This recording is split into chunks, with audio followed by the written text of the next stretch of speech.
Hey, happy Friday the 13th, everyone. Some of y'all were asking me for, like a video tour. I'm really not into this kind of crap, although I do like to watch other people do it. I'm not into it, but anyway, here you go. This is basically my fun room. I coined 13 Productions because, that's my favorite number. I was born on the 13th, I wore 13 in hockey. It's always been my lucky number. So whenever I can use it, I use it. This is basically like a 10 by 12 by 12 or 12 by 10, something like that room. It's a self-contained room. It's on the second floor of my house. It has its own full bath, shower, bathroom, whatnot. A lot of people kind of like to go over the stuff that they use to create music with. And I personally don't see that as studio stuff, but that's just me. And, any of you guys know me, I'm fucking weird, but that's just me. But anyway, I'm not going to go through all this guitars. I'm not going to go through all these amps. You can see I got a bunch of this stuff here. It all kicks ass. It all sounds really great. And basically what I do in this place is I create. And then also since the COVID, I'm working from home. So on this side, that is my work from home rig right there with the MacBook and the two monitors and that little side cart with the 500 series rack in it. This room here is, this is in lieu of the studio black leather couch. I kind of don't want that in here, but underneath it, those are two shelves that basically the whole underneath of that is storage. So that's where I keep, I'm not going to open it up and show you because it's all nasty, but it's got a lot of shit in there. All my cables are put in there. All my, the product manuals for, the snail, the paper crap manuals you acquire over the year. I got it over there. And up there is a little video camera. The guy in the back, there's a LED light strip that I kind of use for lighting.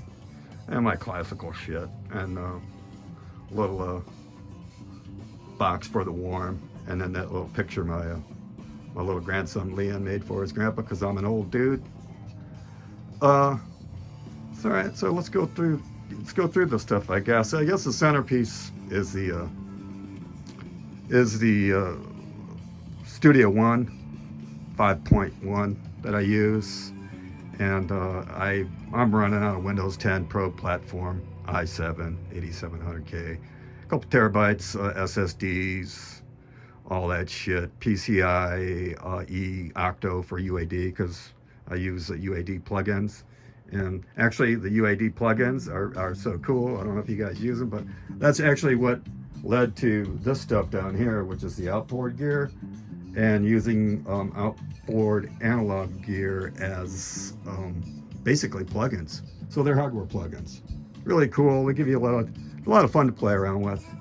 I happen to be hybrid. I think you can get awesome stuff whether inside or outside the box or a combination of the two. Do whatever makes you happy and whatever works for you and your workflow. There's no right or wrong. Does it sound good? That's the only answer you need. So I also have another, I believe it's an i5 that I use. It's my backup machine. I can run Studio One 5 on there, and I have. But I basically just use it as a general box. I general box for cruising the web and all that kind of stuff. I can come out to both monitors, but usually what I do when I'm really working, I spit it out HDMI out of the main box into that 55 up there in the corner. That gives me enough screen real estate, so I can do pretty much what I want on that. And then for using Studio One, I got these control surfaces because I'm not big on the mouse. So you got this fader port, the fader port 8. That's a really great tool, and that is a Atom SQ control surface. I use that as pretty much basically like a keyboard, similar to that Mini right up there on the top. What else is there? That's just the handy dandy keyboard that has all the Studio One shortcuts. Really good time saver there. I don't know if you guys got that or use that, but I happen to be one that doesn't like to use the mouse that much, so this is why I use these control surfaces. Plus, the way everything this integrates well within the Studio One, as far as the fader port and the Atom, you can do so much things. And you know, when you got a limited amount of time to play around, you like efficiency. My main audio interface right there is the Apollo Twin USB.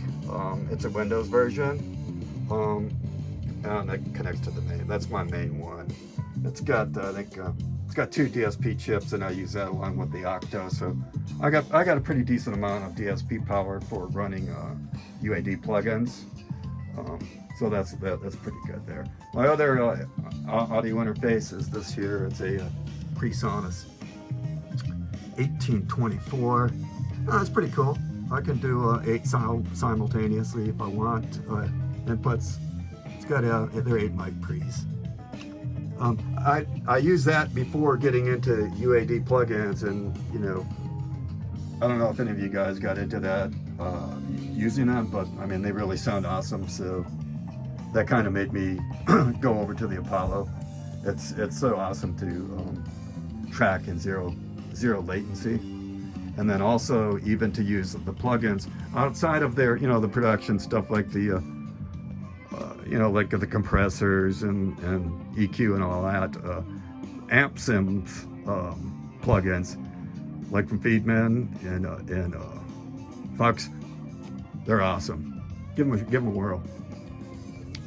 So the other stuff that I got in there, let's say it's an old ART. I don't even use that DSP2. I don't even know why it's still in the rack, but you can do some cool stuff with it.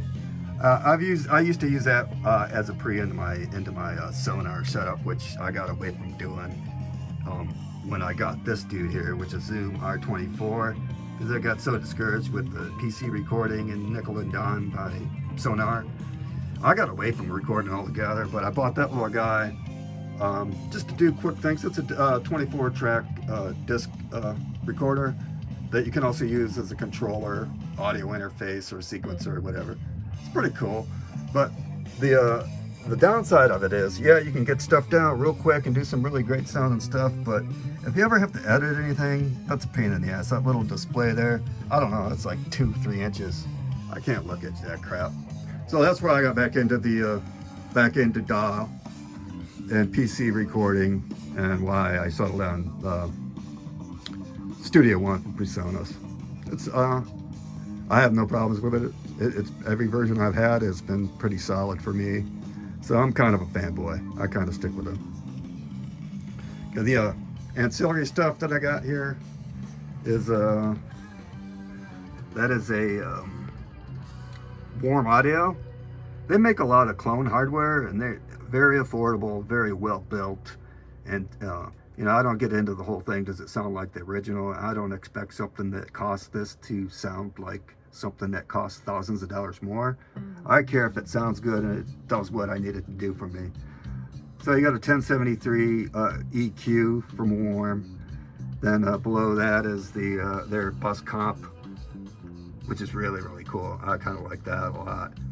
Below that is their 1176 clone, and then their Pultec Tube EQ. I want to get another one of those and leave it on a T-bus, so I can do stereo EQ when I'm, you know, coming out, going back in to the DAW, because I've set up hybridly. The other stuff that I got, there's a Samson patch bay, 1/4-inch patch bay there.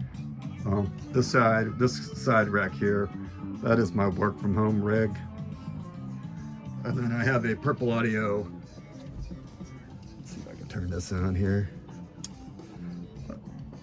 I have a Purple Audio Sweet 10 chassis that I just began playing around with, and that is a SSL VHD pre. My kind of planning for this is, you know, having some chains of SSL, API, and Neve through there. ART patch cable, I kind of got that split for doing like half in and half out. and I have snakes that I kind of run underneath this. I'm fixing to do a total rewire here. So basically how I'm doing stuff right now is I'm just manually cabling things up, looping in and out to get my IOs. But yeah, that's pretty much it in here. You know, the guitars and stuff. I don't have much soundproofing. The room is pretty good. When I first moved in here, it was basically all this sound foam Rolex stuff was basically for volume control and to dampen it, dampen things, so I could crank these amps up when I was recording. It worked somewhat, but you know, since I started getting mixing, I kind of added a little bit to it. That room isn't too bad for mixing and recording or whatever, but it's not perfect. But nothing really is. But I can get some pretty good sounds in this room here. Those curtains, these are really audio curtains, believe it or not. They are, I think they drop at like a 3-4 dB. So basically behind there is sort of like the entryway, and then it's like a 6-foot hall, and then the bathtub shower bathroom is to the right of there. So that's more like a little vocal booth. But anyway, when I mix, I open these, I pull that curtain there because this is my desk. It's a studio RTA desk. I've had it for years. The monitors, those are just old event monitors. I really like them. They're pretty flat. And then those are Alesis, I think Elevates. They pretty much are just basically, you know, higher end PC computer speakers for me. But it's cool that I can mix them to both. I can throw mixes to both and do comparisons. The mics that I use are the same old. The Dynamics there's your SM57 and E609. And then I just got this one in. It's a Warm Audio WA87R2. It's their newer version. It's a U87 type mic. It's really cool. It can be used on anything, and it's kind of my first condenser mic. I haven't played around with it much yet, but what I was intending on using it for is, sure, I'm going to try it on these cabs. I haven't tried it out yet, but we'll see how that goes. But my intent was for some vocals, and then also more like a set back a few feet from those amps when I am tracking any guitars. I tend to use those two at the same time. I kind of like that, those two amps right there together. They just sound great together. But anyway, I was gonna basically pull that boom over to pick up almost like a room mic, maybe, you know, 4 or 5 feet away from those cabs. That's basically it. There's yeah, that's it. Anyway, have a good one, y'all.